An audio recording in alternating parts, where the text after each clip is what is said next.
Sera un tempo in cui uomini guardavano il cielo e non vedevano stelle. Vedevano messaggi, vedevano avvertimenti. Vedevano la mano di Dio che si muoveva tra le costellazioni come un pittore che prepara la tela prima di tracciare il capolavoro finale. E in mezzo a quel cielo antico, profeti che non si conoscevano tra loro, separati da secoli e da continenti spirituali diversi, cominciarono a descrivere la stessa cosa, la stessa sequenza, lo stesso orizzonte, non un caso, non coincidenza letteraria, e qualcosa che dovrebbe fermare, perché le loro parole si sono già avverate una volta, due volte, sono volte nel corso della storia. Ora quello che ancora non si è compiuto merita tutta la tua attenzione. Questa è la storia che la Bibbia racconta dall'inizio alla fine. Non come una profezia isolata, non come un versetto estratto dal suo contesto, ma come una narrazione continua, costruita mattoni su mattoni attraverso secoli di rivelazioni, di visioni natan, di angeli che discendono e di uomini che cadono in ginocchio davanti all'enermita di ciò che vedono. E la storia della fine, ma soprattutto è la storia di ciò che viene dopo la fine. E forse la più grande storia mai raccontata. Tutto comincia in una prigione dorata. Daniele, giovane ebreo strappato alla sua terra, portato in catene nella Babilonia dei re stranieri, avrebbe potuto spazzarsi. Avrebbe potuto dimenticare il suo Dio tra i templi degli idoli, tra i banchetti del potere, tralasciare il fumo degli incensi pagani. Invece rimase in piedi. E fu proprio in quella postura di fedeltà ostinata, in quella resistenza silenziosa contro tutto ciò che lo circondava, che Dio aprì davanti a lui una finestra sul futuro dell'umanità, nel capitolo 7 del suo libro. Daniele descrive una vision che lo lascia sconvolto. Quattro bestie che emergono dal mare agitato, immagini del caos, del potere umano nella sua forma più cruda. Regni che si succedono, si divorano, si trasformano.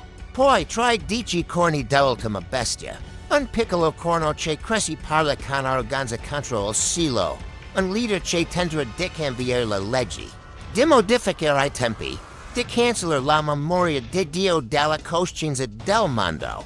E poi, in uno silenzio visivo di grandiosità assoluta, Daniele vide un trono esso preparato, e sopra quel trono l'antico di Giorni. E davanti a lui, qualcuno simile a un figlio di uomo che riceva autorità, gloria e un regno eterno, secoli prima di Betlem. Daniele aveva già visto il volto di Cristo ma la vision non finissò, anni dopo. Ancora in ginocchio nella preghiera, Daniele riceve un'altra rivelazione. Un messaggero celeste gli porta una profezia misteriosa, la 77 che traccia una linea temporale attraverso la storia di Israele fino agli ultimi giorni.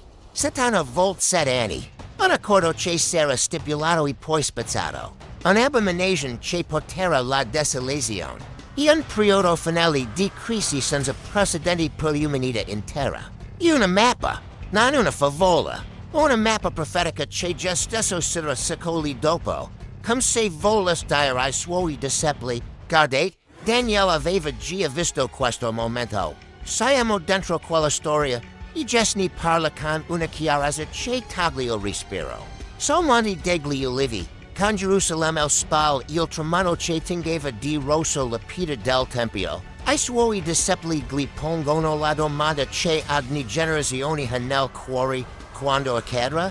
Qual il segnale? Come lo riconosceremo? E lui risponde, non con date, non con calcoli astronomici, ma con una sequenza di realtà che suonano dolorosamente familiari. Chiari rumori di guerra, nazioni contro nazioni, carestie, terremoti, persecuzione contro chi porta il suo nome. E poi, nel mezzo di tutto questo, una parola che scalda e brucia insieme. Il Vangelo sarà annunciato a tutti i popoli della terra. E solo dopo, verrà la fine, come scritto nel Vangelo di Matteo, capitolo 24, versetto 14. Nella Bibbia CEI 2008, Questo Vangelo del Regno sarà annunciato in tutto il mondo. Perché sia data testimonianza a tutti I popoli. E ora vera la fine. Non è una minaccia, è una promessa. La fine non arriva nell'abbandono. Arriva quando l'ultimo cuore avrà avuto la possibilità di seguire. E se sei arrivato fino a qui. Probabilmente hai già capito perché poche persone conoscono questa parte della storia. Salva questo video. Perché quello che viene dopo cambia tutto sul libro dell'Apocalisse, scritto dall'Apostolo. Giovanni durante il suo esilio sulla sola di Patmos, racconta tutti questi figli e li intreccia in una visione finale di potenza devastante. Giovanni vede una bestia che emerge dal mare. Il suo corpo porta i segni di tutti gli imperi del passato, il leopardo, l'orso, il leone, come se la storia della pressione umana si fosse condensata in un'unica forma finale. Questa bestia riceve autorità globale. I popoli la seguono. E insieme a lei emerge un sistema combinato, politico e religioso, capace di condizionare persino la partecipazione economica degli esseri umani. Nessuno potrà comprare o vendere senza portare un marchio di appartenenza. E un'immagine che nel corso dei secoli ha generato interpretazioni innumerevoli, ma il messaggio centrale rimane sempre lo stesso. Ci sarà un momento nella storia in cui il potere umano tenterà di sostituire Dio al centro della vita dell'umanità, poi vengono i sigilli, la trama, la capdell'era. Ogni sequenza porta con essi un'intensità crescente, come la onda di un oceano in tempesta che si alzano sempre più alti fino a raggiungere la riva. I quattro cavalieri attraversano la terra. La guerra, la carestia, la morte portano il loro peso sul spalle di una generazione intera. Ma anche in mezzo a quel bil, che una comunità che rimane in piedi, che una fede che non si spenne, che una fiamma che il vento non riesce a soffocare, e poi Armageddon. Un non che il mondo ha imparato a pronunciare quasi con paura, senza capire davvero il peso. A Megiddo, il monte di Megiddo, in Israele, luogo di battaglie antiche, disanversato e di polvere che ancora ricorda ai passi degli assassini. Il profeta Zaccaria aveva già visto questo momento. Aveva descritto Gerusalemme come una coppa di stordimento per tutta la nazione, un punto di convergenza dove le forze della storia si sarebbero riunite per l'ultimo confronto. E nel capitolo 17 dell'Apocalisse, quella visione trova il suo compimento.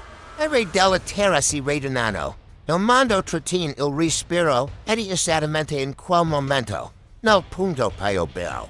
Quando tutto sembra perduto, c'è il cielo si apparisce. Giovanni lo descrive con parole che bruciano di luce, un cavaliere su un cavallo bianco. I suoi occhi come fiamme di fuoco. Sulla testa, molcroni. Il nome scritto sul vesti, Re dei Re, Signore dei Signori. Non è la prima volta che Cristo entra nella storia, ma questa volta non nasce nella fragilità di una mangiatoia. Torna nella pienezza della sua gloria. E la sua sola presenza interrompe tutto. Le forze radine contro di lui non reggono.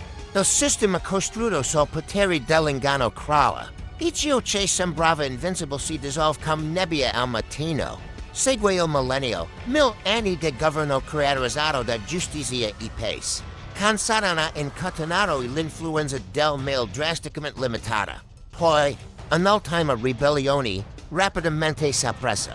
E infine, il grande trono bianco, il giudizio finale, dove nella rimane nascosto ogni storia umana viene letta nella sua interezza con misericordia e con verità.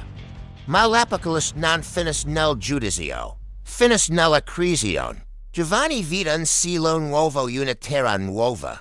Vi la nuova Gerusalemme scendere dall'alto come una sposa adornata per il suo sposo. E sente una voce dice ciò che il cuore umano ha sempre desiderato sentire.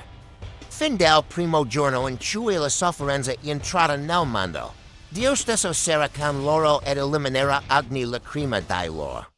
Ok, non ci sarà più la morte, any lutto, any lamento, any affanno, perché le cose di prima sono passate. Apocalypse 21, 3-4, Bibbia CEI 2008 non illa fin della storia. E la storia che trova finalmente il suo inizio vero. Tutto ciò che sembrava perduto vien restituito.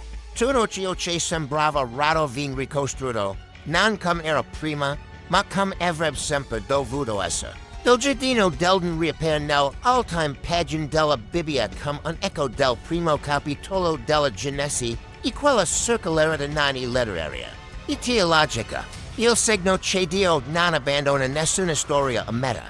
Completa ciò che ha iniziato, sempre e la domanda che rimane. So spesso nell'aria come l'ultima nota di una sinfonia. Non se queste cose accadranno. La domanda è quando accadranno. Il cuore sarà pronto a riconoscere la vista di colui che viene. Domanda fissa per i commenti. Che stato un momento nella tua vita in cui hai creduto che Dio avesse dimenticato di te e poi hai capito che stava preparando qualcosa di più grande?